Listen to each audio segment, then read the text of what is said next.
അതുകൊണ്ടാ ഇങ്ങനെയൊക്കെ സംഭവിക്കുന്നത്. നിങ്ങൾ എല്ലാവരും കൂടി ഇങ്ങനെ പറഞ്ഞു അവളെ വലിയ ദിവ്യത്യൊന്നും ആക്കണ്ട. അവളുടെ മാല പൊട്ടിക്കാൻ നോക്കിയപ്പോഴാ ശ്രീകലാമ്മയുടെ മാല പൊട്ടിയതെന്ന് കണക്ട് ചെയ്യാൻ വേണ്ട. അങ്ങനൊക്കെ ചിന്തിക്കുമ്പോഴാ അവൾക്ക് നിങ്ങളുടെയൊക്കെ കണ്ണില് ദിവ്യത്വം തോന്നുന്നത്. ദിവ്യത്വൊന്നും അല്ല, അവക്ക് എന്തൊക്കെയോ ചാത്തൻ സേവയോ മറ്റോ ഉണ്ടാവും. ആ വിദ്യാമ്മയുടെ കൂടെ അല്ലായിരുന്നു അവളുടെ സഹവാസം, അതിന്റെയാ. അത് മാത്രമല്ല വർഷേ, അവളുടെ കയ്യിൽ ഇപ്പോഴും ആ അത്ഭുത സിദ്ധിയുള്ള മോതിരം കിടപ്പില്ലേ, അതുകൊണ്ടാവും. എന്തോ എനിക്കിതിലൊന്നും വലിയ വിശ്വാസമില്ല.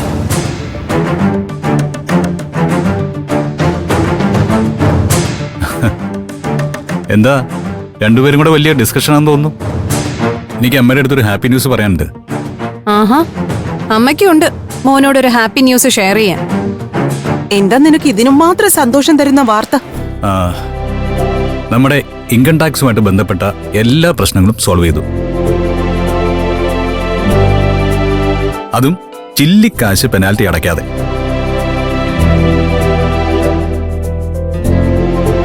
അതെങ്ങനെ? എന്റെ ഒരു ഫ്രണ്ടിന്റെ ഏറ്റവും അടുത്ത റിലേറ്റീവ് ആയിരുന്നു ഇൻകം ടാക്സ് ഓഫീസർ.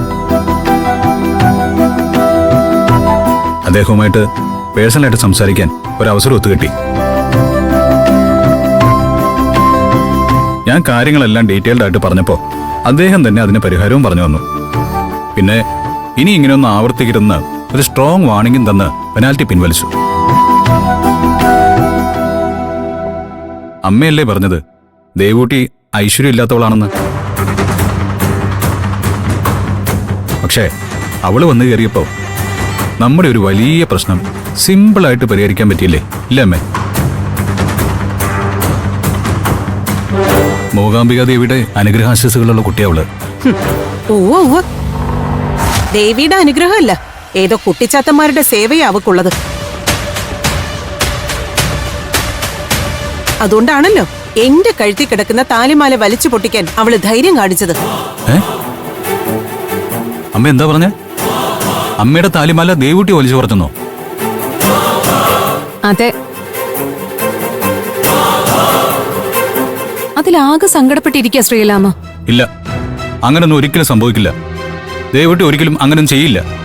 നീ എന്നോട് തർക്കിക്കാൻ നിൽക്കാണോ സന്ദീപേ? അവൾ അങ്ങനെ ചെയ്യാതെ ഞാൻ പിന്നെ കള്ളം പറയുകയാണെന്നാണോ നീ പറഞ്ഞു വരുന്നത്? സംഭവം നടന്നത് സത്യം തന്നെയാ സന്ദീപേ. ശ്രീകലാമ്മയോട് ചോദിക്കാതെ അവള് പുറത്തു പോയതിന് വഴക്ക് പറഞ്ഞപ്പോ ആ ദേഷ്യം തീർത്തതാ അവള്. നോ, ഇനി എത്ര സങ്കടവും ദേഷ്യവും വന്നെന്ന് പറഞ്ഞാലും ദേവൂട്ടി നിങ്ങൾ ഈ പറഞ്ഞ പോലത്തെ ഒരു കാര്യം ചെയ്യില്ലെന്ന് എനിക്ക് നല്ല ഉറപ്പുണ്ട്. ശരി, ഞാൻ പറഞ്ഞത് നീ വിശ്വസിക്കണ്ട. നേരിട്ട് കാണുമ്പോ നിനക്കത് വിശ്വാസാവൂല്ലോ.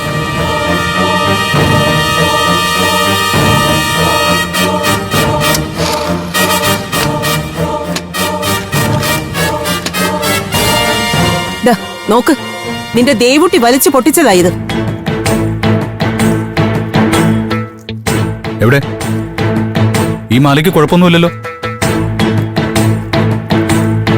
മാല പൊട്ടിയിട്ടുമില്ല. നിനക്കെന്താ കണ്ണ് കണ്ടൂടെ?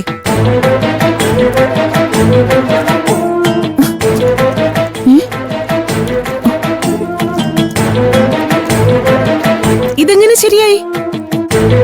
പൊട്ടിയത് ഞാൻ വർഷ കാണിച്ചല്ലേ മോളെ? അതെല്ലോ, മാല പൊട്ടിയത് ഞാനും കണ്ടതാണല്ലോ. എന്നിട്ട് എവിടെ? ഇപ്പൊ ഇതിന് കുഴപ്പമൊന്നുമില്ലല്ലോ. ഒരാളെ പറ്റി ഇങ്ങനെ ഇല്ലാക്കഥ ഉണ്ടാക്കല്ലേ അമ്മേ. അവളൊരു പാവം ആയതുകൊണ്ട് അവളെക്കുറിച്ച് എന്ത് മോശമായിട്ട് പറയാമെന്ന് നിങ്ങൾ വിചാരിക്കരുത്.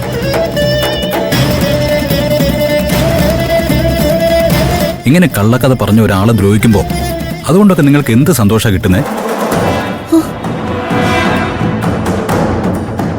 ഇനിയെങ്കിലും ഇങ്ങനെ ചെയ്യരുത് കേട്ടോ.